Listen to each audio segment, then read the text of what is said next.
7 days course का second day. यहाँ पे ऐसे बताया गया है, परमात्मा शिव ज्योति बिंदु स्वरूप है। आज हम ईश्वर कौन है उसके बारे में उसका परिचय सुनेंगे। ईश्वर को समझने से पहले, उसका परिचय सुनने से पहले हम कुछ उदाहरण समझना चाहेंगे। जैसे इतनी बड़ी ये दुनिया है और इतनी बड़ी दुनिया में हर एक आत्माओं की वैरायटी बहुत सारी है। जैसे अगर देखा जाए तो जो धर्म का कार्य करता है वो धर्मात्मा, ऐसे धर्म के कार्य करने वाले भी बहुत सारे लोग हैं, तो उनकी संख्या भी बहुत सारी है। देवताएं टोटल कितने थे, तो उनकी संख्या भी 33 करोड़ के अंदाज में थी। और जो साधु संत महात्मा है उनकी संख्या भी लाखों के अंदाज में है। और ऐसे ही कोई राजनीतिक कार्य करने वाले हैं, उनकी संख्या भी बहुत सारी है। और जनरल जो इंसान है उनसे संख्या भी बहुत सारी है। लेकिन अगर पूछा जाए भगवान कितने हैं, तो क्या जवाब मिलता है? सभी की ओर से एक ही जवाब मिलता है, चाहे वो धार्मिक हो या नहीं भी हो, तो भी एक ही जवाब मिलता है। और वो जवाब ये होता है कि सबका मानना और सबका कहना ये है कि भगवान सिर्फ एक है। एक है तो फिर वो कौन है? हम कहते हैं ना, सबका मालिक एक है। एक है तो फिर वो कौन है? आज उस एक को हमें पहचानना है जो ईश्वर है। और जब तक हम ईश्वर को नहीं पहचान पाते तब तक ईश्वर से हमें प्राप्ति जो होती है, सुख शांति की प्राप्ति, कहो हर कार्य में हमें ईश्वर की मदद कैसे प्राप्त करें, यह भी एक प्राप्ति ही है।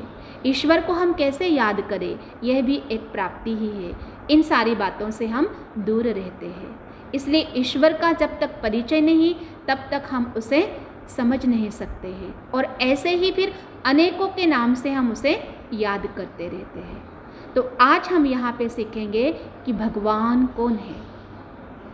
कहने के लिए तो हम कहते आए हैं कि सबका मालिक एक है, लेकिन जब भी मानने की बात आती है हम उन्हीं से पूछते हैं कि बताओ फिर उसका नाम क्या है, कौन है वो सबका मालिक एक। तो क्या कहते हैं कि श्री कृष्ण जी भी भगवान है, श्री विष्णु जी भी भगवान है, श्री राम जी भी भगवान है, श्री महावीर जी भी भगवान ही है। और आप भी ईश्वर के रूप हो, हम भी ईश्वर के रूप है, माँ बाप भी ईश्वर के रूप है, छोटे बच्चे भी ईश्वर के रूप है। और ऐसे फिर क्या हुआ? कहते थे हम सिर्फ भगवान एक है, गॉड इज़ वन, लेकिन जब मानने की बात आई तो अनेकों के रूप से हमने ईश्वर को मान लिया, भगवान को मान लिया। और इसलिए जब इस प्रकार से हमें स्वयं को पता ही नहीं होता कि भगवान कौन है, तब खुद भगवान को ही इस धरती पर आना पड़ता है। खुद वो ईश्वर आकर के खुद अपने बारे में अपना परिचय सुनाता है, कहता है कि हे मानव, मैं कौन हूँ, तुम मुझे पहचानो। मैं कौन हूँ, मेरा नाम क्या है और मेरा रूप कैसा है और मैं कहाँ रहता हूँ और आप लोगों के लिए मैं क्या क्या करता रहता हूँ। यह स्वयं आकर के ईश्वर हमें अपने बारे में बताता है। और इसीलिए मुसलमान धर्म के लोग ईश्वर को खुदा कहते हैं।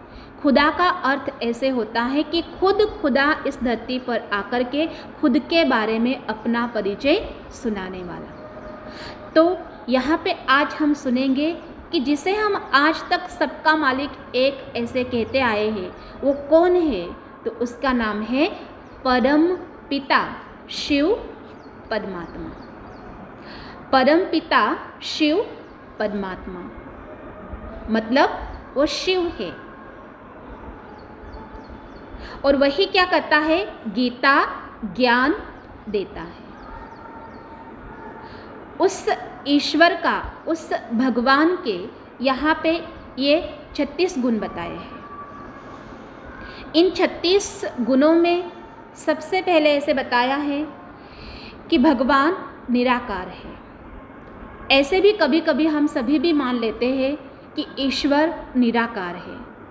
निराकार इस शब्द का अर्थ क्या है, स्वयं खुद ईश्वर ही हमें समझा रहे हैं। वो ईश्वर कहता है कि निराकार अर्थात मेरा भी नाम है। पर मेरा नाम कोई शारीरिक नाम नहीं है, शरीर पर मेरा नाम नहीं है। मेरा नाम, मैं अजन्मा हूँ, जन्म मृत्यु के चक्र में नहीं आता हूँ, लेकिन मैं ईश्वर हूँ और मेरा भी नाम है। ऐसे देखा जाए तो ईश्वर के इस पूरे वर्ल्ड के अंदर 1.5 लाख से भी ज़्यादा नाम है। और अपने ही भारत देश के अंदर हम देखते हैं 12 ज्योतिर्लिंगम के रूप से मुख्य उनके नाम है। और उन्हीं के साथ साथ हम उसे कोई सत्यम शिवम सुंदरम कहते हैं, कोई फिर उसे भोलेनाथ कहते हैं, तो कोई उसे सदाशिव भी कहते हैं, तो कोई उसे ईश्वर कहते हैं, परमात्मा कहते हैं, खुदा कहते हैं, अल्लाह कहते हैं, भगवान कहते हैं, प्रभु कहते हैं। ये सभी उसके अनेक नाम हैं। और इन अनेक नामों में से एक सत्य नाम है, वो शिव है, अर्थात वो सदा शिव ही रहता है। जैसे बच्चों के एक नाम होता है, ओरिजिनल नेम एक होता है, लेकिन उसी बच्चों को अनेकों के संपर्क में आने से उनके अनेक नाम रख देते हैं प्यार से कोई। ठीक उसी प्रकार से ईश्वर का भी सत्य नाम एक ही है और वो है शिव। फिर ईश्वर कहता है कि मेरा भी रूप है। मेरा रूप कैसा है? मैं निराकार हूँ, परंतु मेरा भी रूप है। मेरा रूप कैसा है? मेरा कोई आप इंसानों जैसा ऐसे शरीर के जैसा रूप नहीं है, या देवताओं जैसे शरीर के जैसा रूप नहीं है, परंतु मेरा रूप है। मेरा रूप इस प्रकार से ज्योतिर्बिंदु स्वरूप है। एक ज्योत के लो की तरह एक प्रकाश में ज्योत स्वरूप मेरा असली रूप है। यहाँ पे दिखाने के लिए स्टार दिखाया है। जैसे आत्मा स्टार स्वरूप है, आत्मा बिंदु स्वरूप है, अति सूक्ष्म पॉइंट है, वैसे जो आत्मा का परम पिता है परमात्मा शिव, उसका भी असली रूप एक स्टार स्वरूप अर्थात ज्योतिर्बिंदु स्वरूप है। ये दिखाने के लिए, दर्शाने के लिए बड़ा स्टार दिखाया है, परंतु देखा जाए तो ईश्वर का रूप भी अति सूक्ष्म ज्योति बिंदु स्वरूप है। वो भी इन चमड़ी की आँखों से नहीं दिख सकता। ईश्वर को देखने के लिए भी खुद ईश्वर ने ही हमें दिव्य दृष्टि दी है, अर्थात यह ज्ञान, इस ज्ञान के बल से, तीसरे नेत्र से, मन बुद्धि की आँखों से हम ईश्वर के स्वरूप को देख सकते हैं और महसूस भी कर सकते हैं। परमात्मा का रूप इस प्रकार से ज्योतिर्बिंदु स्वरूप है। तो दो बातें, नाम उसका शिव है, रूप है ज्योतिर्बिंदु स्वरूप। तीसरा कि परमात्मा कहता है मेरा भी रहने का स्थान है, मैं इस लोक का नहीं हूँ, मैं ब्रह्मलोकवासी हूँ। जो अभी हमने सीखा, सबसे ऊपर का धाम जो है उसे परलोक, ब्रह्मलोक, परम धाम कहते हैं, वहाँ का मैं रहवासी हूँ। चौथी बात, ईश्वर कहते हैं कि मेरा भी इस धरती पर आने का समय होता है। जब इस धरती पर यदा यदा धर्मस्य ग्लानि हो जाती है, तब मैं इस धरती पर आता हूँ और आकर के स्वयं का परिचय अन्य आत्माओं को मैं बताता हूँ। फिर ईश्वर क्या करते हैं? ईश्वर का नाम शिव है, फिर वो क्या करते हैं? तो उसे कहा जाता है वो शांति के दाता है। इसलिए जब भी कभी किसी को जीवन में शांति की ज़रूरत होती है तो मनुष्य क्या करते हैं? ईश्वर को याद करते हैं। खुद के लिए भी ईश्वर को ही याद करेंगे, औरों को अगर शांति देनी है तो उसके लिए भी ईश्वर को ही याद करेंगे और कहेंगे कि हे भगवान, इसके मन को शांति दो, मेरे मन को शांति दो। शांति की शक्ति ऐसी है कि जिंदा व्यक्ति की ही मन की शांति की ज़रूरत नहीं होती, मृत आत्मा के लिए भी शांति की ज़रूरत होती है।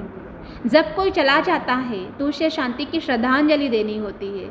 तो शांति की श्रद्धांजलि के लिए हम क्या करते हैं? सबसे पहले शांतिदाता उस ईश्वर को याद करते हैं और मन ही मन कामना करते हैं कि हे ईश्वर, उस आत्मा को शांति देना।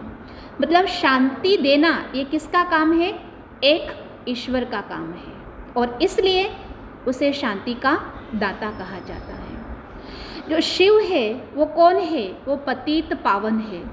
कहते हैं कर्म के क्षेत्र में मनुष्य आत्माएं कर्म करते करते, कर्म के बंधन में आते आते पतित पापी कपटी भी हो जाती है। जब आत्मा पतित पापी कपटी हो जाती है तब वही आत्मा उस ईश्वर को पुकारती है और कहती है कि हे ईश्वर, हे प्रभु, मुझ आत्मा को पावन बनाओ।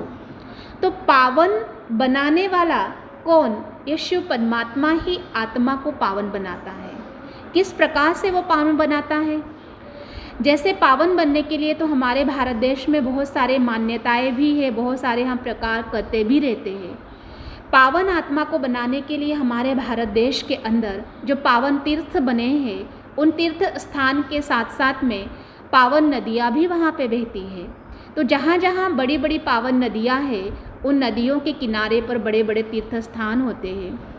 फिर हम क्या करते हैं, वहाँ तीर्थ स्थान पर जाते हैं और फिर उन नदियों में, जैसे गंगा कहो, हरिद्वार में गंगा जी है, नर्मदा जी है, तो वहाँ पे जाकर के हम क्या करते हैं, स्नान करते हैं। और जब हम डुबकी लगाते हैं तो हम ऐसे फील करते हैं कि जो भी मेरे जन्म जन्म के कई पाप हुए होंगे मुझसे, वो पाप मेरे धुल जाए और मैं शुद्ध आत्मा बन जाऊँ। ऐसे करते करते करते हम क्या करते हैं, खुद को पावन समझते हैं, यानी कि हमारे पाप धुल गए हैं ऐसे समझते हैं। जब जब जहाँ पे कुंभ मेला लगता है तो लाखों की अंदाज में वहाँ पे स्नान करने जाते हैं। पर एक तरफ, दूसरी तरफ ये भी देखा जाए कि इस प्रकार से अगर गंगा स्नान करने से या फिर कुंभ में स्नान करने से आत्मा अगर पावन बनती है, तो आज ये दुनिया हमें किसकी दिखाई देती? पावन लोगों की दुनिया दिखाई देती। हाँ, बहुत अच्छे लोगों की ये दुनिया दिखाई देती। लेकिन दूसरी तरफ हम इस दुनिया की हालत ऐसे देखते हैं कि 3 बातें अति की ओर बढ़ रही है। वो कौन सी हैं? एक है पापाचार, अत्याचार और भ्रष्टाचार। तो लाखों के अंदाज में हम डुबकी लगा कर आते हैं, शुद्ध समझते हैं स्वयं को, लेकिन फिर भी दुनिया में ये 3 प्रकार क्यों बढ़ रहे हैं? क्यों? क्योंकि कहीं उनमें से भी कई ऐसे होते हैं जो बाहर आने के बाद में उनसे भी ये 3 कार्य होते हैं। पापाचार भी होता है, भ्रष्टाचार भी होता है और अत्याचार भी होता है। तो दिन पे दिन इस प्रकार से दुनिया की हालत देखो बिगड़ती जा रही है। तो पावन बने कैसे? इसलिए परमात्मा हमें यहाँ पे ये युक्ति सिखाता है कि जो तुम आज तक गंगा स्नान के रूप से कहो, तीर्थों पर कहो, डुबकी लगाते आते हो, वो डुबकी सिर्फ किसकी है? वो डुबकी है शरीर की डुबकी। वहाँ पे शरीर का स्नान होता है। लेकिन देखा जाए शरीर और आत्मा ये दोनों अलग अलग हैं। तो इस शरीर से आत्मा कर्म करवाती है, कर्म करवाने वाली आत्मा है, न कि ये शरीर। शरीर तो एक कठपुतली की तरह है, जैसे आत्मा इसे चलाती है, जैसे नचाती है, वैसे शरीर क्या करता है? कर्म करता रहता है। एक तरफ हम कहते हैं कि हमारे कर्म का लेपछेप आत्मा को नहीं लगता है, लेकिन नहीं, परमात्मा कहता है जो भी अच्छे बुरे कर्म करती है उसका लेपछेप आत्मा को ही लगता है, आत्मा निर्लेप नहीं है। तो हम पाप से मुक्त कैसे बने? हम बुरे कर्म से मुक्त कैसे बने? बुरे कर्म के बोझ से हम कैसे मुक्त बने? तो परमात्मा ने यहाँ पे बताया है एक उदाहरण के तौर पर कि जैसे किसी गाड़ी से किसी व्यक्ति का एक्सीडेंट होता है, तो गुनहगार कौन? गाड़ी या ड्राइवर? जेल में हम किसको डालते हैं या सज़ा किसको मिलती है? गाड़ी को या ड्राइवर को? ड्राइवर को मिलती है ना। कहने की भाषा क्या होती है कि इस गाड़ी से उस व्यक्ति का एक्सीडेंट हुआ, लेकिन जब सज़ा देने की बात आती है तो कसूरवार वहाँ पे ड्राइवर होता है। क्यों ड्राइवर होता है? क्योंकि ड्राइवर ने गाड़ी नियंत्रण में नहीं चलाई, ठीक से उसका कंट्रोल नहीं रखा, और इसलिए जवाबदार वो ड्राइवर होता है। ठीक उसी प्रकार से शरीर और आत्मा ये 2 अलग अलग शक्तियाँ हैं। तो बुरे कर्म करने वाली आत्मा है, कर्म कराने वाली आत्मा है, और शरीर सिर्फ कर्म करता है। तो आज तक जो हम तीर्थों के रूप से जाते थे, डुबकी लगाते थे, वो शरीर का स्नान है। फिर भी वहाँ पे हमारी आत्मा जैसे कि वैसी रही, हमारी आत्मा पावन नहीं बनी। तो आत्मा पावन बने कैसे? इसलिए परमात्मा ने उपाय बताया है कि यह राजयोग का ज्ञान है, यह ज्ञान आत्मा को धोता है। यह जो हम साप्ताहिक पाठ के रूप से कोर्स कर रहे हैं, यह ईश्वरीय ज्ञान है, और ईश्वर ने आकर इस ज्ञान को सुनाया है तो इस ज्ञान से आत्मा की शुद्धिकरण होता है। जब आत्मा का शुद्धिकरण होता है, आत्मा श्रेष्ठ कर्म करने लगती है, तो धीरे धीरे धीरे धीरे आत्मा पावन होने लगती है। और इसलिए शिव परमात्मा को कहते हैं वो पतितों को पावन बनाता है। वो इस प्रकार से पतित पापी कपटी आत्मा को पावन बना रहे हैं। फिर परमात्मा शिव बाबा को ऐसे कहते हैं कि वो कौन है? ज्ञान अमृत के सागर है। जैसे ये ज्ञान क्या है? एक अमृत के समान है। फिर उसे कहते हैं वो मुक्ति, जीवन मुक्ति के दाता है। उसे कहते हैं वो विष्णु के द्वारा देवी सृष्टि की पालना करता है। उसे कहते हैं कि वो सृष्टि के आदि मध्य अंत के ज्ञाता है। ईश्वर ने ये दुनिया बनाई है, तो जिसने ये दुनिया बनाई है, इस दुनिया के शुरू में क्या था, बीच में कौन सा जमाना था और लास्ट में कौन सा जमाना या क्या होने वाला है, जिसने दुनिया बनाई वही आकर के हमें यहाँ पे बता रहा है। शिव को कहते हैं वो दुख हरता सुख करता है, यानी ईश्वर दुख हरता सुख करता है। कभी भी ईश्वर हमें जीवन में दुख नहीं देता, लेकिन चलते चलते या कभी कभी किसी से ये भी सुनने को मिलता है कि दुख सुख का ये खेल बना है और ये ईश्वर ने बनाया है, तो दुख भी ईश्वर ही देते हैं और सुख भी ईश्वर ही देते हैं। किसी किसी के जीवन में हम ऐसे सुनते हैं, लोग कहते हैं कि भगवान ने किसी किसी के जीवन में इतने सारे दुख भर दिए, और जब कोई बहुत सुखी होता है तो उसके बारे में तो कोई बोलता ही नहीं कि देखो भगवान ने इनके जीवन में कितने सुख दिए। लेकिन जो दुखी होता है उसको ये देख करके बोलते हैं कि भगवान ने भी इनके विचारों के जीवन में देखो कितने दुख भर दिए। लेकिन ये एक सोचने वाली बात है, क्या भगवान यह अन्याय कर सकता है?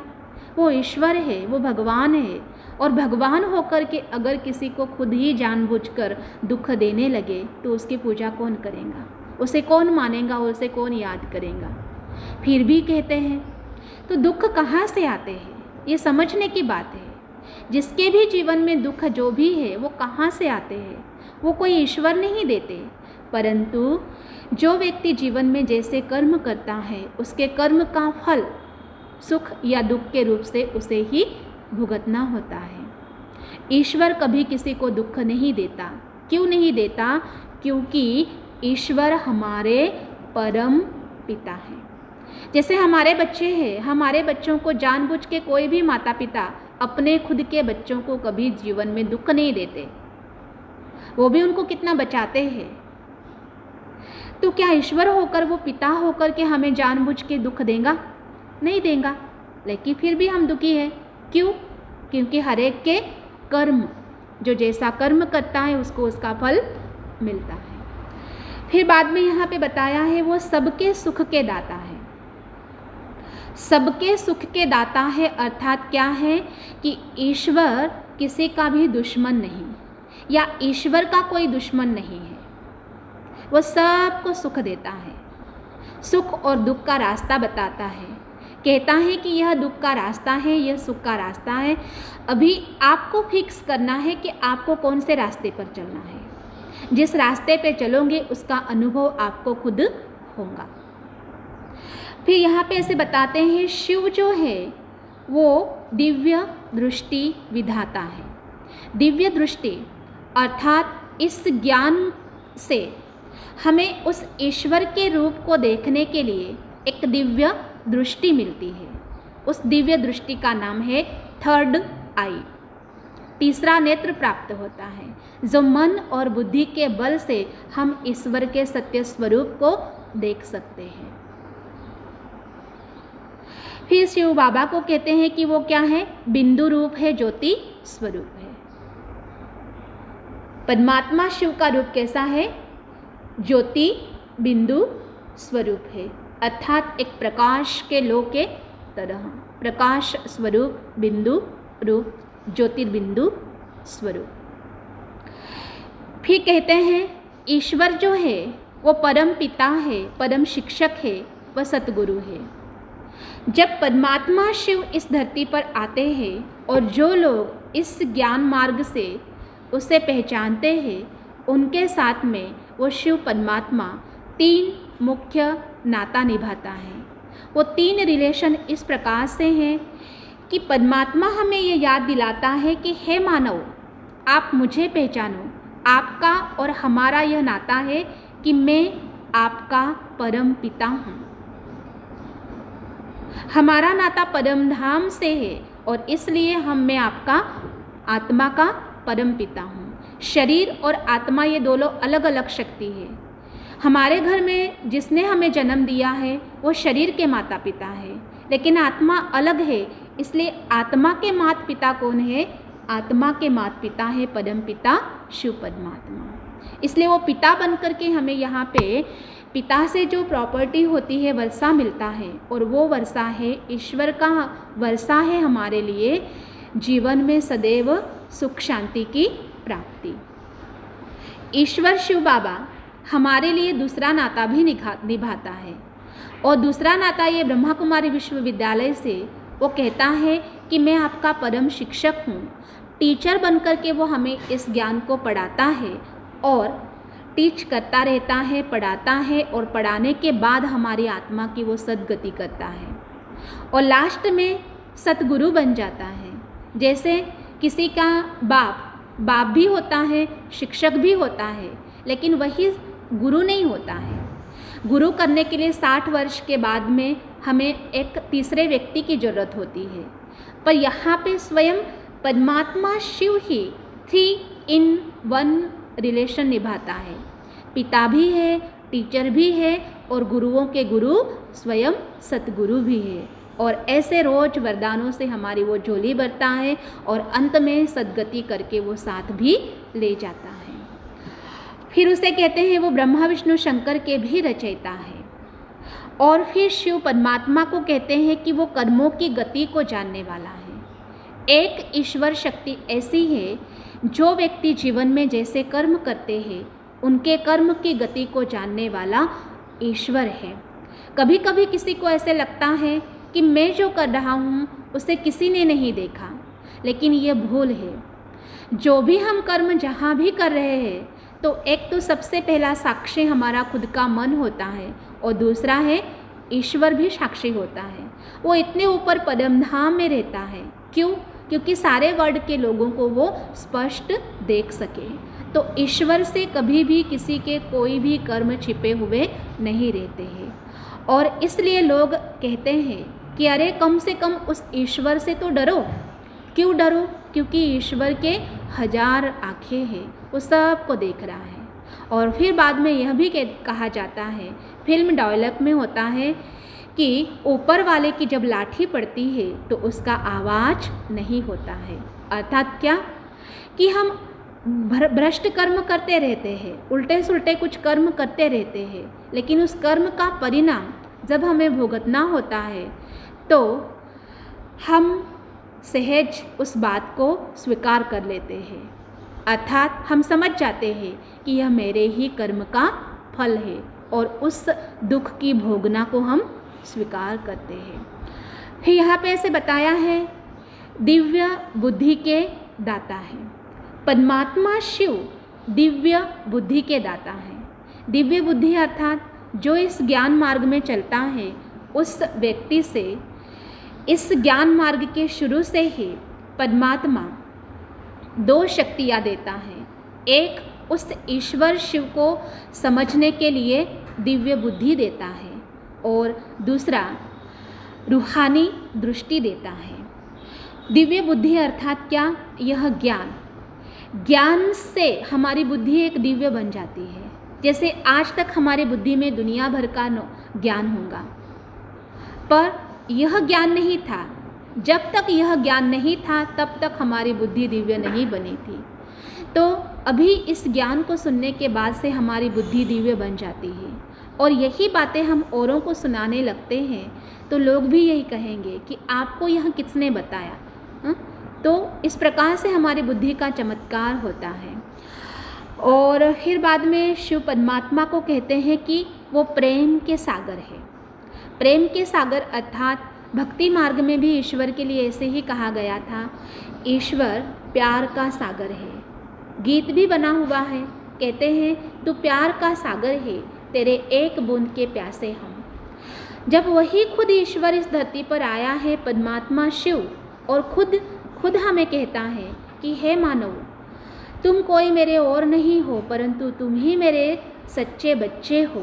मैं तुम्हारा परम पिता हूँ और तुम सभी मनुष्य आत्माएं मेरे बच्चे हो। तो मैं ईश्वर तुम्हारा पिता हूँ और आप मुझे पिता के रूप से याद करो। तो जो पिता के पास में होता है वो हमारा जन्म सिद्ध अधिकार होता है, उसे मांगने की ज़रूरत नहीं होती है। ऐसे प्रभु प्रेम को पाने के लिए मांगने की ज़रूरत नहीं है। प्रभु परमात्मा शिव परमात्मा को पहचानो और उसके पूरे प्रेम के पात्र बनो। पूरा प्रेम प्रभु का हमारे लिए है।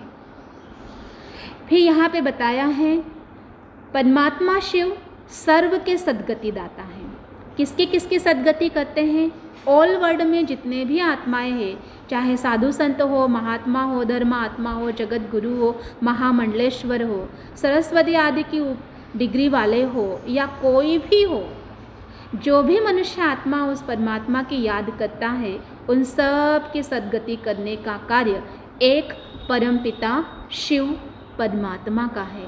इसलिए उसे सर्व के सद्गति दाता कहते हैं। जो बड़े बड़े महामंडलेश्वर जी हैं वो भी उस ईश्वर को ही याद करते हैं और उनसे हमें ज्ञान मिलता है। तो वो भी हमें यही इशारा देते हैं कि हम जिस आराध्य को याद करते हैं आप भी उसे याद करो तो आपकी सद्गति भी वही करेंगे। तो हम घर गृहस्थ में रह कर के भी, जहाँ भी कहाँ रह कर के इस प्रकार से यह ईश्वरीय ज्ञान सुन करके उस परमपिता शिव परमात्मा को मन से याद करते हैं तो घर परिवार में रहते हुए भी हमारी भी आत्मा की सद्गति वही कर रहा है। फिर यहाँ पे ऐसे बताते हैं शिव परमात्मा कौन है? वो आनंद के सागर है।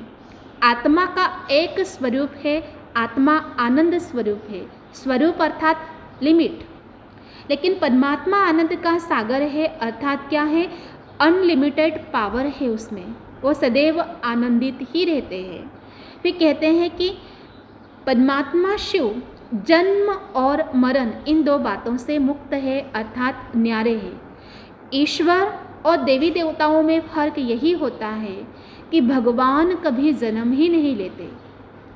जो 33 करोड़ देवी देवताएं हैं वो जन्म मृत्यु के चक्र में आते हैं। उन्हों के भी अपने माता पिता थे, उन्होंने भी अपने माँ बाप के रूप से पालना ली है और इसलिए देवी देवताओं की पूजा हम मूर्ति के रूप से करते हैं। क्यों? क्योंकि उनका भी जन्म हुआ है तो ये हाथ पैर कान नाक मूर्ति आदि उनका जन्म के रूप से मिला है। लेकिन ईश्वर या प्रभु या परमात्मा या खुदा या गॉड या अल्लाह, ये उस शक्ति के नाम है जो अजन्मा है, जो स्वयंभू है, जो कभी जन्म मृत्यु के चक्र में आता ही नहीं। और वो कौन है? वो सिर्फ एक है। तो वो कौन? उस एक को हमें पहचानना है। जैसे कहा भी जाता है स्वामी तिन्ही जगांचा, आई विना भिकारी, ऐसे भी हम सुनते आए हैं। तो स्वामी कौन है इन तीनों लोगों का? जिसकी सिर्फ माँ नहीं है, माँ नहीं है पर वो स्वामी है। तो वो कौन है ऐसा? हम चेक करें। जैसे श्री कृष्ण जी के लिए भी कहा जाता है, श्री कृष्ण जी के महिमा में कहा जाता है कि उनकी भी दो माँ थी, एक जन्म देने वाली और दूसरी पालना करने वाली। तो जिन्होंने जन्म लिया है वह इस सृष्टि के फर्स्ट राजकुमार थे। श्री कृष्ण जी राजा थे, परंतु वो इस संपूर्ण जगत के स्वामी नहीं कहलाते। क्यों? क्योंकि उन्होंने भी अपने माँ बाप के थ्रू पालना ली है। दूसरा, हम श्री राम जी को भी क्या कहते हैं कि वो ईश्वर है, प्रभु है, पालनहार है, ऐसे कहते हैं। परंतु यहाँ पे कंडीशन ये है कि स्वामी अर्थात पालनहार वो है जिसकी माँ नहीं हो। तो श्री राम जी के लिए भी हमने ऐसे सुना है कि उसकी भी तो 3 माताएं थी, एक जन्म देने वाली और दूसरी पालना करने वाली भी। इस प्रकार से 3 माँ के रूप से श्री राम का भी पालन पोषण हुआ है। तो वो भी स्वामी नहीं हो सकता है। तो स्वामी कौन? जैसे श्री कृष्ण का ही दूसरा रूप है विष्णु जी। फिर स्वामी कौन? जरूर कोई ऐसी शक्ति है जो अजन्मा है, जो स्वयंभू है, जो निराकार है, संपूर्ण जगत का वो परम पिता है। उसके लिए कहा जाता है वो परम पिता। कौन है वो? तो उसका नाम है शिव। शिव ही ऐसी शक्ति है जो जन्म ही नहीं लेते। ये तो हम सभी को अच्छी तरह से पता ही है। इसलिए यहाँ पे इस बात को अच्छी तरह से हमें अंडरलाइन करना है कि भगवान कौन है, उसे हम कैसे पहचान सकते हैं। तो भगवान कभी जन्म मृत्यु के चक्र में आते ही नहीं हैं और उसका नाम है शिव। फिर यहाँ पे ऐसे बताते हैं कि नर से नारायण बनाने वाले हैं। शंकर के द्वारा वो आसुरी सृष्टि का विनाश करते हैं, जीवन की नैया को पार करते हैं। शिव परमात्मा के लिए ऐसे कहा जाता है, वो जीवन की नैया को पार करते हैं। अर्थात संसार एक भूसागर है और इस संसार रूपी भूसागर में चलती हुई हमारी जीवन की ये नैया है। किसी किसी मनुष्य की जीवन की नैया, संसारिक लोग कहो या जिस भी फील्ड में हम सब रहते हैं, किसी किसी की जीवन की नैया बहुत अच्छी तरह से पार हो गई है या हो रही है, लेकिन किसी किसी की जीवन की नैया कहीं किन बातों के, दुखों के, विघ्नों के अंदर भी अटक गई है या भटक गई है या फिर तूफानों में है। तो ऐसे समय में हमारी जीवन की नैया को पार कौन करे? तो जीवन की नैया को पार करने वाला है एक ईश्वर परमात्मा शिव। कहते हैं ना, जब भी कोई जीवन में दुख आता है तो दुख से हमें कौन मुक्त कराए, दुख में मदद हमें कौन करता है। कभी कभी ऐसे भी देखा जाता है कि जब भी जीवन में दुख आता है तो हम 10 दरवाजे खटखटाते हैं। हमें इस व्यक्ति से मदद मिलेंगी, उस व्यक्ति से मदद मिलेंगी, यहाँ से मदद मिलेंगी, वहाँ से मदद मिलेंगी। सबसे पहले हम इंसानों के पास में मदद की भीख मांगने के लिए भागते हैं, लेकिन कोई हमें मदद नहीं करता है। तो लास्ट में हमारी बुद्धि उस ईश्वर के ओर जाती है और हम मन ही मन उस ईश्वर को कहते हैं कि हे भगवान, अब आप ही हमें मदद कर सकते हो। तो इस प्रकार से हम जाने अनजाने में भूल चूक से भी उस ईश्वर को याद करते हैं। तो वो ईश्वर दयालु है, कृपालु है, रहमदिल है और वो इतना भी याद करने से ज़रूर ऐसा कुछ मार्ग हमें बता देता है, ज़रूर ऐसी कुछ किसी के थ्रू मदद कर देता है। कहते हैं ना, जहाँ पे 10 दरवाजे बंद होते हैं वहाँ पे एक दरवाज़ा खुलता है और वो होता है ईश्वर की मदद का। तो वो कृपा करने वाला कौन था? वो ईश्वर ही था। और क्यों किया उसने ऐसा? क्योंकि हमारी जीवन की नैया पार करने का काम एक परमात्मा शिव का है और इसलिए वो हमारी जीवन की नैया को पार करता है। फिर यहाँ पे बताते हैं कि वो काल के पंजे से छुड़ाता है। अभी ये दुनिया है, कलयुग चल रहा है। इस कलयुग में तो अनेक प्रकार के काल कहो, विद्याएं कहो, चल रही है और इन्हीं सभी काल के चक्र से मुक्त करने का काम एक परमात्मा शिव का है, जो इस प्रकार से हमें वो यह मार्ग बता करके, उसका ज्ञान सुना करके, उसे याद करके हम जीवन के सभी काल चक्र से मुक्त हो सकते हैं। फिर यहाँ पे ऐसे बताते हैं, शिव परमात्मा रहते कहाँ है? उस धाम का नाम है ब्रह्म लोक, जो पास्ट में हमने सीखा। फिर यहाँ पे ऐसे बताते हैं, वो शांति का सागर है। जैसे आत्मा का एक स्वधर्म है, आत्मा शांत स्वरूप है, स्वरूप अर्थात लिमिट, परंतु परमात्मा शांति का सागर अर्थात शांति की शक्ति के स्टॉक, वो अनलिमिटेड पावर है। जैसे नदी होती है और समुद्र होता है, नदी का पानी सीमित होता है, नदी में कभी बाढ़ भी आ जाती है और नदी सूख भी जाती है। वैसे आत्मा भी शांत स्वरूप है, परंतु आत्मा में कभी कभी अशांति भी आ जाती है। तो आत्मा स्वरूप है, परमात्मा शांति का सागर अर्थात समुंदर की तरह उसकी शक्तियाँ अखूट है, इसलिए उसे शांति का सागर ये महिमा की जाती है। फिर कहते हैं, शिव परमात्मा सत्य चित्त आनंद स्वरूप है। परमात्मा शिव का हृदय सदैव आनंदित रहता है। वो संपूर्ण सृष्टि के मालिक है, त्रिलोकी नाथ है, उन्होंने ये दुनिया बनाई है, परंतु फिर भी इस दुनिया की हालत देख करके परमात्मा कभी भयभीत नहीं होते, ना ही फिर वो कभी हलचल में आते हैं। क्यों नहीं आते हैं? क्योंकि परमात्मा को पता है कि ये दुनिया एक खेल है। इस खेल के चक्र में जो व्यक्ति जैसे कर्म करेगा उस व्यक्ति को उसके कर्म का फल मिलने वाला है। इसलिए वो सिर्फ साक्षी होकर के देखता रहता है और देखता रहता है, इसलिए उसका हृदय सदैव चित्त सदैव आनंदित रहता है, सत्चित आनंदित स्वरूप। फिर यहाँ पे ऐसे बताते हैं, मनुष्य सृष्टि रूपी वृक्ष के वो बीज है।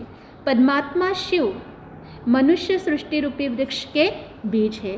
अर्थात जैसे कोई पेड़ पौधा होता है, झाड़ होता है, उस झाड़ पेड़ का मुख्य होता है बीज, बीज से ही उस पेड़ की उत्पत्ति होती है। उसी प्रकार से ये संपूर्ण सृष्टि भी एक वृक्ष की तरह है, समझने के लिए एक वृक्ष की तरह है। तो समझो, जो वृक्ष होता है उसका मेन बीज होता है, वैसे परमात्मा शिव ज्योतिर्बिंदु स्वरूप है, एक बीज की तरह उसका रूप भी है, वो बीज रूप है अर्थात मुख्य है। फिर यहाँ पे ऐसे बताया है, ब्रह्मा द्वारा सतयुगी सृष्टि की वो स्थापना कराते हैं और फिर कहते हैं पत्थर बुद्धि वालों को वो पारस बनाते हैं। पत्थर बुद्धि वाले अर्थात कर्म के क्षेत्र में आते, कर्म करते करते करते मनुष्य आत्मा कर्म के प्रभाव में आकर के वो पुण्य आत्मा थी, पुण्य आत्मा से धीरे धीरे धीरे धीरे मनुष्य आत्मा पाप आत्मा भी बनने लगती है। तो पापात्मा बनने के बाद ऐसे कहा जाता है कि उसे फिर से पुण्य आत्मा बनना है, फिर से पावन आत्मा बनना है। तो बनावे कौन? और कोई हमें इंसान बना नहीं सकता, परंतु एक ऐसी ईश्वर शक्ति है, वो हमारी आत्मा को फिर से पावन बना सकती है। और तरीका क्या है कि जैसे कहते हैं ना, जैसे कि हम संग में रहते हैं उसका रंग हमें लगता है, जो जिसके संग में रहता है उसका रंग लगता है। तो यहाँ पे ऐसे बताया है, या तो फिर ऐसे भी कहा जाता है कि जो पत्थर पारस से टकरा जाता है वह पत्थर भी सोना बन जाता है, संग के रंग का प्रभाव। तो यहाँ पे भी हम इस ज्ञान में आने के बाद में परमात्मा से कनेक्ट होकर के, उसके कनेक्शन में रह कर के, उससे यह ज्ञान सुन सुन सुन सुन करके हमारी आत्मा श्रेष्ठ कर्म करने लगती है, पुण्य कर्म करने लगती है। और ऐसे पुण्य करते करते करते करते हमारी आत्मा, हमारी बुद्धि पारस समान बनने लगती है। इसलिए उसे कहते हैं पत्थर बुद्धि वालों को भी वो इस ज्ञान से पारस बुद्धि बनाता है। फिर उसे कहते हैं वो दुख सुख से न्यारा है। परमात्मा शिव की यह महिमा है कि वो दुख और सुख से न्यारा है। दुख और सुख इन दो बातों में उसे कोई लेना देना नहीं है। क्यों? क्योंकि वो ऐसे देश का वासी है जहाँ पे संसार ही नहीं है, तो दुख और सुख वहाँ पे है ही नहीं। फिर उसे कहते हैं कि वो गुणों के भंडार है। परमात्मा शिव की यानी भगवान की हम कितनी भी महिमा करें, लेकिन फिर भी उसकी महिमा अपरम अपार ही है। और उसके लिए कहा जाता है कि सारी धरती को क्या बनाओ? कलम बनाओ, आकाश को कागज बनाओ। और सरस्वती जी खुद भी आए तो भी उसकी महिमा पूर्ण नहीं कर सकती। इतनी अपरम अपार महिमा उस परम पिता परमात्मा शिव की है, यानी गॉड इज़ वन की है, सबका मालिक एक उस शिव परमात्मा की है। फिर बाद में यहाँ पे यही कहेंगे, शिव अर्थात हम सभी के आत्मा के परम पिता, उनका असली नाम शिव है। इसलिए यहाँ ब्रह्मा कुमारी विद्यालय के अंदर हर कोई मनुष्य जो आता है वो उसे बड़े प्यार से शिव बाबा कहता है। ये शिव बाबा कौन है? ये शिव बाबा कोई देहधारी गुरु नहीं है। जैसे धरती पर देहधारी गुरुओं के भी बहुत सारे मठ मंडल चलते हैं, केंद्र चलते हैं, ऐसे ये शिव बाबा कोई देहधारी व्यक्ति नहीं है, परंतु वो स्वयं ईश्वर है और ईश्वर ही हमारे परम पिता है। तो पिता को जैसे हम अपने घर में भी डायरेक्ट नाम नहीं बताते हैं, उस पिता शब्द के आगे रिस्पेक्ट से पापा, डैडी या बाबा शब्द हम लगाते हैं। ऐसे यहाँ पे भी उस ईश्वर का नाम शिव है, तो हम उसे प्यार से, रिस्पेक्ट से शिव बाबा कहते हैं। यह है वो शिव बाबा जिसके 12 ज्योतिर्लिंगम के रूप से पूजा हो रही है, यही वो शिव है। फिर यहाँ पे बाद में एक बात ऐसी आती है कि उस परमात्मा को पहचानने के लिए एक कहानी भी सुनना बहुत ज़रूरी है। एक कहानी इस प्रकार से है कि एक अंधों की स्कूल थी। उस अंधों की स्कूल में पढ़ने वाले सभी बच्चे अंधे थे। फिर एक बार टीचर के मन में ऐसे आता है कि इन बच्चों को पिकनिक कराई जाए। पिकनिक एक बहाना था, लेकिन उन्हें हाथी दिखाना था। तो टीचर सोचता है कि इन बच्चों को हाथी दिखाना है, उसके लिए इन बच्चों को पिकनिक के लिए लेके जाऊंगा। और टीचर उन बच्चों को एक ऐसे स्पॉट पे लेके जाता है जहाँ पे उनकी बहुत अच्छी तरह से पिकनिक होती है। पिकनिक होने के बाद में वहाँ पे हाथी भी रहता है। तो फिर वो टीचर उन सभी बच्चों को हाथी के पास में लेके जाता है और टीचर उन बच्चों को कहता है कि देखो बच्चों, ये है हाथी। पर अभी यहाँ पे कंडीशन क्या है, बात क्या है? यहाँ पे बात ये है कि वो सभी बच्चे अंधे थे, तो हाथी की कैसे देख सकते हैं? हाथी को तो नहीं देख सकते ना वो, क्योंकि वो अंधे हैं। पर ऐसे देखा जाता है कि जो अंधे होते हैं उनकी भी एक एक्ट होती है। वो इस प्रकार से एक उनकी टेक्निक होती है कि वो सबसे पहले वस्तु को हाथ लगाते हैं और हाथ लगाकर टटोल कर फिर उस वस्तु को वो नाम देते हैं। उनके बुद्धि में वो बिठाते हैं कि ये क्या चीज़ है, वो उनके लिए वो पहचान होती है। तो फिर उनमें से एक बच्चा आगे आया और उस बच्चे ने हाथी के पैर को हाथ लगाया। तो हाथी के पैर बहुत बड़े बड़े होते हैं, बहुत बड़ा तगड़ा हाथी था, तो हाथी के पैर बहुत बड़े बड़े होते हैं ना, और इसलिए टटोलने के बाद में उसको ऐसे महसूस हुआ कि हाथी मतलब किसके जैसा है? खंबे जैसा है। वो बच्चा टीचर के पास में आता है और टीचर को कहता है, टीचर जी हाथी है ना, खंबे जैसा है। टीचर कहता है ठीक है। अभी दूसरा बच्चा आगे आता है और वो हाथी के कान को हाथ लगाता है। कान भी तो बहुत बड़े बड़े होते हैं। कान को टटोलने के बाद में उसको ऐसे महसूस होता है जैसे अनाज साफ करने का सुपड़ा होता है, ठीक उसी तरह। तो टीचर को कहता है, टीचर जी हाथी है ना, सुपड़े जैसा है। अभी तीसरा बच्चा आगे आता है और वो हाथी के पीठ को हाथ लगाता है, तो उसे ऐसे फील होता है कि हाथी जो है ना दीवार के जैसा है। फिर वो सोचता है कि दीवार जैसा है और टीचर को कहता है, टीचर जी हाथी है ना, दीवार के जैसा है। टीचर कहता है ठीक है। लास्ट और चौथा बच्चा आगे आता है, वो हाथी के पूंछ को हाथ लगाता है, तो उसे ऐसे फील होता है जैसे हाथी ना झाड़ू के जैसा है। तो टीचर को कहता है, टीचर जी हाथी झाड़ू के जैसा है। टीचर कहता है ठीक है। पर ये चार बच्चों की चार अनुमान की बात सुनकर के क्या टीचर मान जाएगा? हाथी झाड़ू जैसा है, खंबे जैसा है, दीवार जैसा है? नहीं मानेगा ना। क्यों नहीं मानेगा? क्योंकि बच्चे अंधे थे, परंतु टीचर तो अंधा नहीं था और टीचर हाथी के रियल रूप को देख रहा है। और इसलिए फिर बाद में टीचर उन बच्चों को समझाता है, कहता है कि देखो बच्चों, आपने जो बताया ये हाथी के बहुत बड़े बड़े ऑर्गन्स अर्थात पार्ट्स थे। ये सारे पार्ट्स एक साथ जॉइंट करने के बाद एक बहुत बड़ा जानवर बनता है और उस जानवर को लोग कहते हैं हाथी।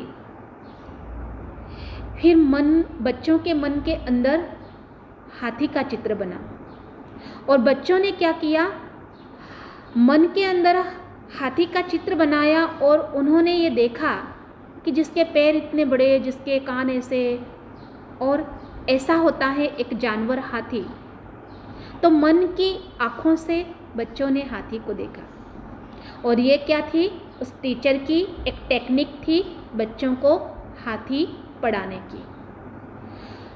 कहानी सुनाने का सार यही है कि आज की दुनिया में सभी बातें बराबर है, लेकिन एक ईश्वर शक्ति ऐसी है, उस ईश्वर के लिए चार धर्म के लोगों ने मिलकर के कहो या चार प्रकार के लोगों ने कहो, उस ईश्वर को सर्वव्यापी मान लिया है। सर्वव्यापक भावना ईश्वर के प्रति चल रही है।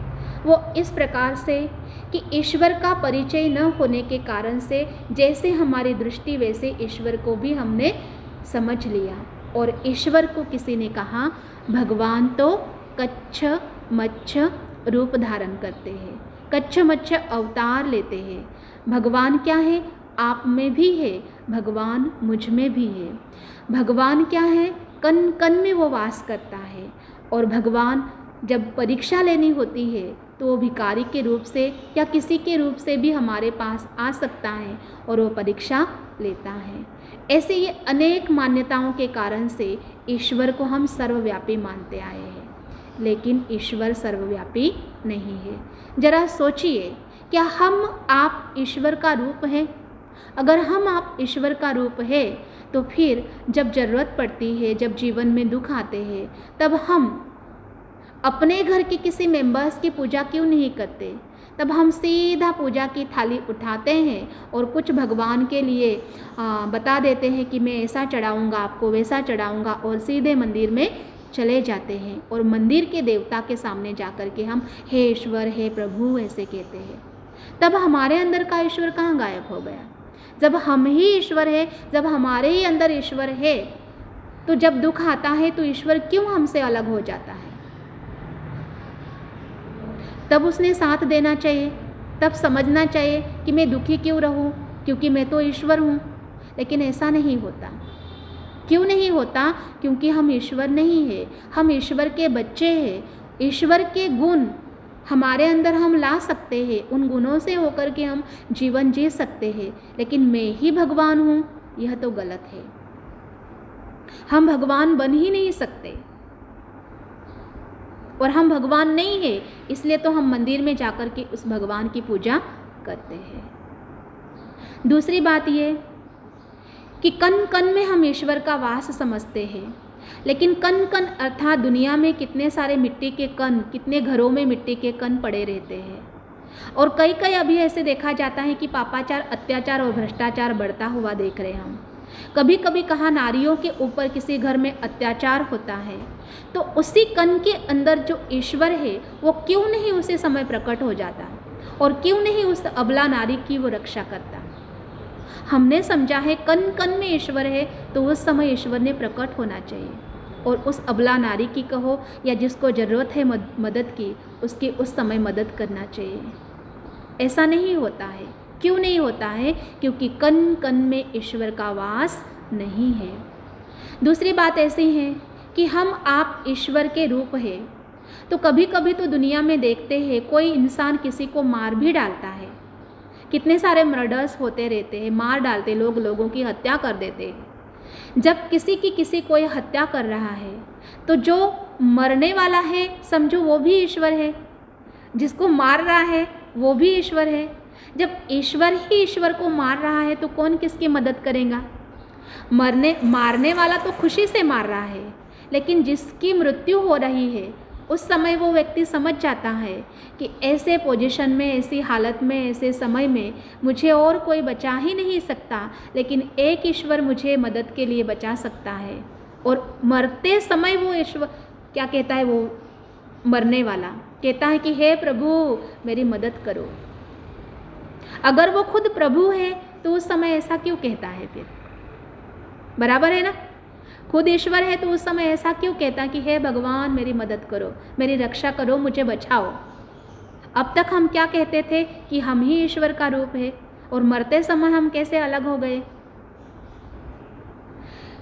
चौथी बात यहाँ पे ये बताई जाती है कि हम पशुओं को भी ईश्वर का रूप समझ लेते हैं। कुत्ता, बिल्ली, खंडेराव के रूप से हम कुत्ते की भी पूजा करते हैं, अर्थात उसे भी ईश्वर मान लेते हैं, खंडेरावा करते हैं। परंतु जब वो अधिकार से हमारे घर में आ जाता है और कुछ ऐसी चीज़ें उठा लेता है, तब हमें क्यों गुस्सा आता है? तब हम उसको डंडा क्यों दिखाते हैं? डंडा दिखा करके हम उसको भगा क्यों देते हैं? खुशियाँ मनाना चाहिए ना, क्योंकि ईश्वर ने आकर के हमारे घर से कुछ ले लिया। पर ऐसा नहीं होता है। तब दूध का दूध और पानी का पानी हम अलग कर देते हैं। कच्छ, मच्छ, वराह अवतार, नरसिंह अवतार, ये सारे हम शास्त्रों के आधार से कहो, कथाओं के आधार से कहो, इन बातों को सुनते आए हैं और सुनने के साथ साथ हम ऐसे ही ईश्वर को भी सर्वव्यापक मानते आए हैं। लेकिन ईश्वर कहता है मैं सर्वव्यापी नहीं हूँ, मैं सब में व्यापक नहीं हूँ। सब में व्यापक समझना यह एक मेरी बहुत बड़ी ग्लानि करना है। यानी एक तरफ हम प्यार से उस ईश्वर की पूजा अर्चना भी करते हैं, उसे बहुत प्यार से याद भी करते हैं, लेकिन अगर दूसरी तरफ हम ऐसा कहते हैं कि ईश्वर के सब रूप है, इन सब में ईश्वर है, ऐसा अगर हम कहते हैं तो ये सबसे बड़ी उसको गाली देना है। हमारे माँ बाप के लिए भी अगर कोई ऐसा कहे कि तुम्हारा माँ बाप ऐसा है, वैसा है, इसमें है, उसमें है, तो हम ये बात उसकी ग्लानि स्वीकार नहीं करते हैं। लेकिन ईश्वर के साथ तो हमारा सदियों से पुराना रिश्ता है, हर जन्म जन्म का रिश्ता है, वही हमारे परम पिता है। और फिर भी उस पिता को भी हम क्या कहते हैं, वो सर्वव्यापी है। तो ईश्वर कहता मैं सर्वव्यापी नहीं हूँ, मेरा भी अपना एक परिचय है। मेरा परिचय इस प्रकार से है कि मेरा सत्य नाम है परम पिता परमात्मा शिव, मेरा रूप है ज्योतिर्बिंदु स्वरूप, और मैं ब्रह्मलोक परलोक का वासी हूँ। यही मेरा सत्य परिचय है। इस परिचय से जो कोई मुझे याद करेगा उसे जन्म जन्म के सभी पापों से मैं मुक्त कर दूंगा, यह मेरी गारंटी है। अभी 2 मिनट के लिए हम ऐसे परमपिता परमात्मा ज्योतिर्बिंदु स्वरूप में अपने मन को एकाग्र करेंगे और इसे दिल से याद करेंगे और उनका शुक्रिया करेंगे। परमात्मा को याद करने के लिए स्वयं को भी उसके समान आत्म स्वरूप में मन को एकाग्र करना पड़ता है। फील करें, अनुभव करें, महसूस करें, मैं इस शरीर में दोनों आँखों के बीच में विराजमान एक दिव्य चैतन्य शक्ति मैं आत्मा हूँ। जैसे मैं आत्मा बिंदु स्वरूप हूँ, मुझ आत्मा के परम पिता परमात्मा शिव बाबा शांति का दाता, दुख हरता, सुख करता, मेरे जीवन की नैया को पार करने वाला ज्योतिर्बिंदु स्वरूप शिव बाबा, वो परम धाम में रहते हैं और मुझे देख रहे हैं। स्वयं भगवान मुझे देख रहे हैं। आज मैं मन से उस ईश्वर शिव बाबा को धन्यवाद अर्पण करती हूँ। शिव बाबा, आपने आकर के मुझे अपना परिचय दिया और मुझे इस अज्ञान अंधकार से दूर किया, सर्वव्यापी की ग्लानि के पाप से मुझे मुक्त किया। आपका बहुत बहुत धन्यवाद बाबा। ओम शांति।